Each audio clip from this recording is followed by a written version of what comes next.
Good morning.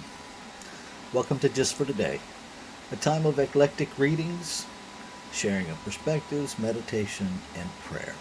I'm Reverend Rafe Ellis, Senior Minister and Spiritual Leader of the newly joined Centers for Spiritual Living Communities of Greater Baltimore and Columbia.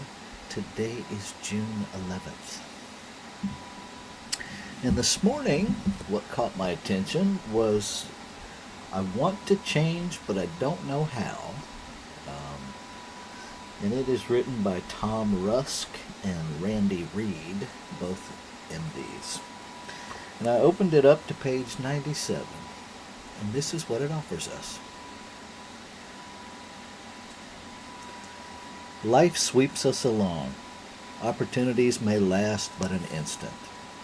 For all of us, the fundamental problem is how to put it all together, how to change, how to grow, how to find our own ways. We may want to, but how to is often hard to find. In chapter 2, we offered some basic principles of life changing. Simple and brief, they barely filled 4 pages. But putting them to work can be tricky. In fact, mastering change is mostly learning how to avoid the excuses, self-deceptions, cop-outs, and dead-end habits. Before any of us can hope to master the process of change, we must get in shape, practice loving and relying on ourselves. Without that training, we'll collapse when the pressure is on. And I'm going to go on and read this next couple of paragraphs because I think it's important. The principles we offer aren't by any means new. They're the same ideas that have been around for centuries. What we have done is put them into a new perspective, another way of seeing that the apparent contradictions make sense. But remember, these principles are ultimately just words. They are utterly useless by themselves, for it is only our own personal experience of making changes that can set each of us free. Little or big changes, the effect is the same.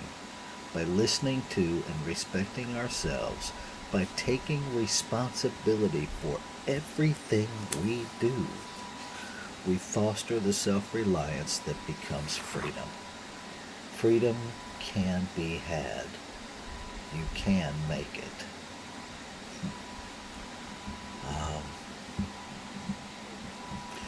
I love that it points out 2 primary things. One, that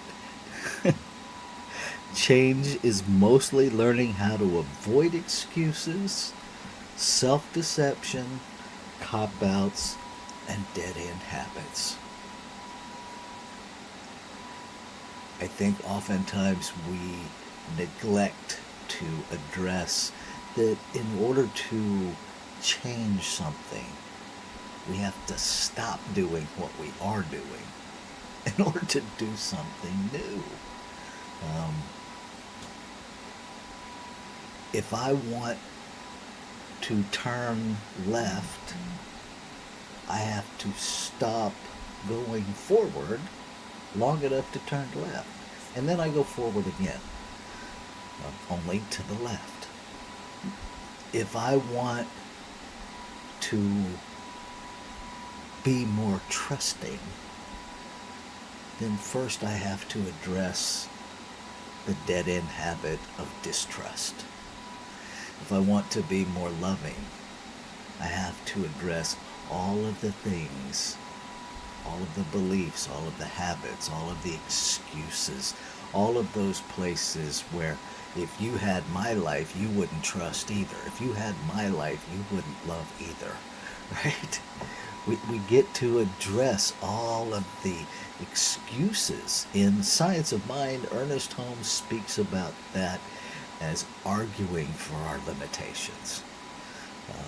And he's spot on, right? In order to change, I have to stop arguing for my limitations. And so do you. None of us gets there. We don't get to a newness without stopping an oldness, right? And I think sometimes that's the scariest part, because even though our old patterns are not working out well for us, they're not producing what we want, we recognize them. They're comfortable. And sad as it may be in this human experience, oftentimes a crappy comfort is more comfortable than an unknown change, an unknown magnificence, because it's not guaranteed. See, if I continue in my old patterns, the outcome is pretty well guaranteed. I know where it's going to end. Ain't going to be pretty, ain't going to be fun, I ain't going to like it, but I know I have some guarantees about where it's going. When I let go of that,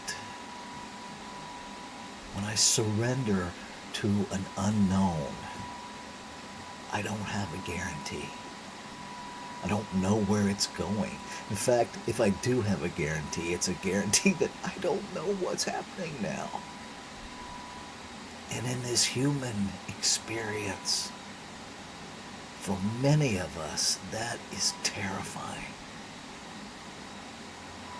Because for many of us, that not knowing was literally life-threatening in the scenarios that we were raised in. And so I invite you to honor that, right?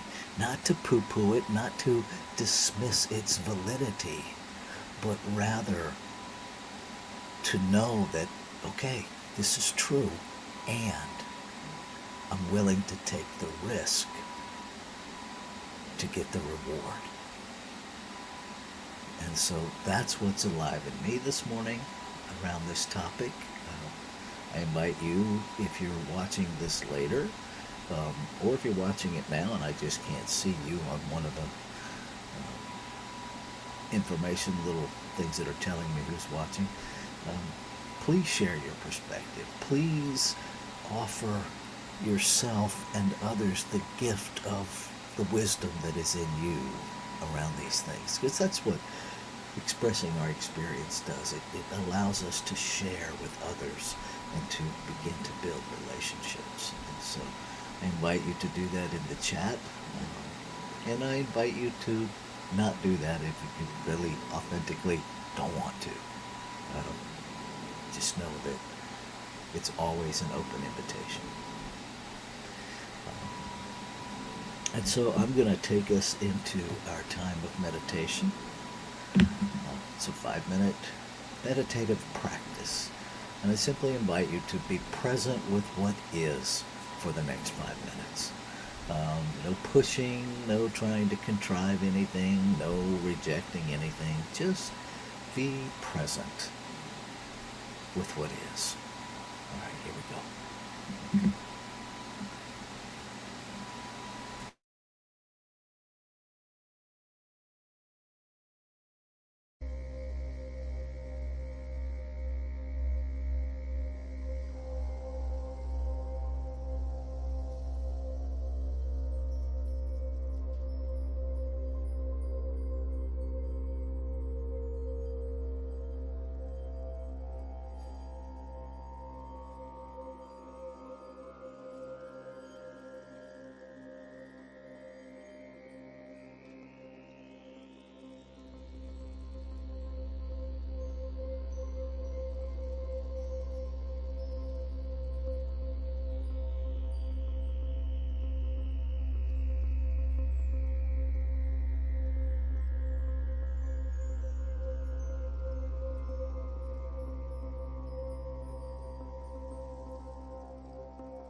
So as I breathe into this moment of now, I recognize there is one life,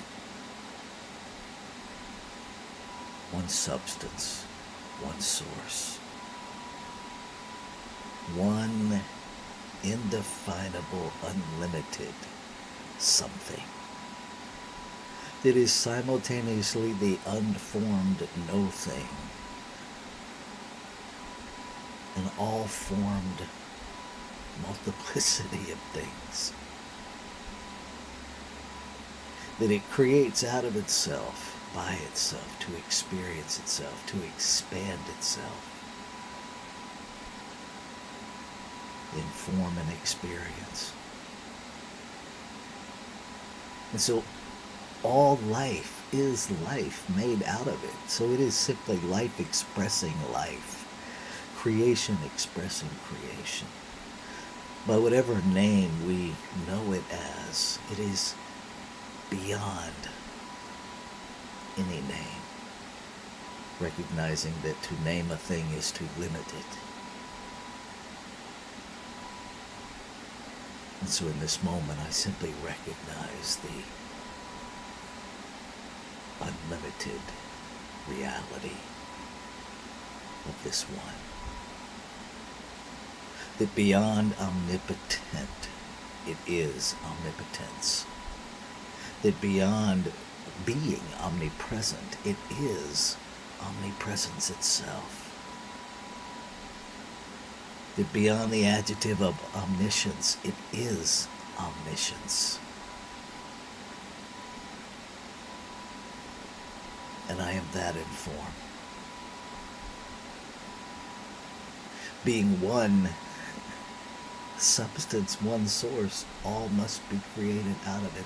So I must be it in form, individualized. All of it within me, and yet I, individualized, am never all of it.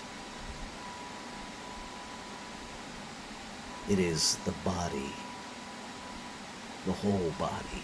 I am a cell within the body. And what is true of me is true of every form of creation, every human, animal, vegetable, mineral, plant, gas, everything. Even beyond what my human labels can designate. So I speak my word, claiming and affirming that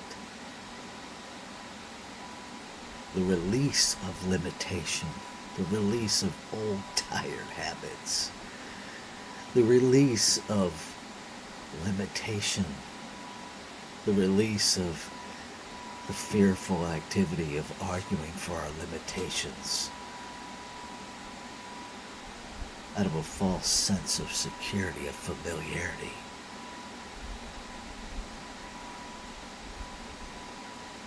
That all of the body, that every cell within the body is coming to an awakening of the truth of its being, to the truth of its magnificence. We're holding on to any concept of lack and limitation simply releases. Where there is such a pull to know the magnificence that each is. That there is a joyful, energetic, enthusiastic release of everything that limits any individualized expression and the whole from experiencing the full, unfettered, untethered magnificence of life beyond this human brain. Of life that recognizes itself in the spiritual reality of itself. Life that lives this human experience in, from, as spiritual principle, ancient wisdom. unmitigated joy, where the very idea of security is no longer even necessary. And knowing that the word spoken is the word fulfilled, I let go. I let go of the idea that the human me makes the spiritual me happen, and rather I let go of all of the barriers that I have built against the spiritual me, and I allow it to happen, and then I embrace and embody the doing that I am guided to be.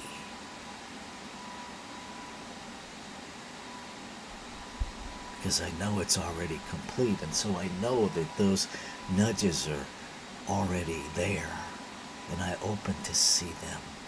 I open to follow the road that is laid before me, the path that unfolds as me, to evidence that divine yes, the law that has already responded to the word spoken. I let go of every resistance against being that.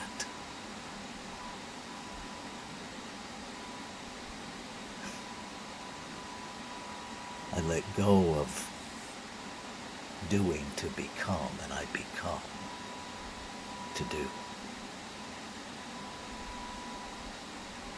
Ashe. Shalom. Aho. Amen. Amen. And so it is. Namaste.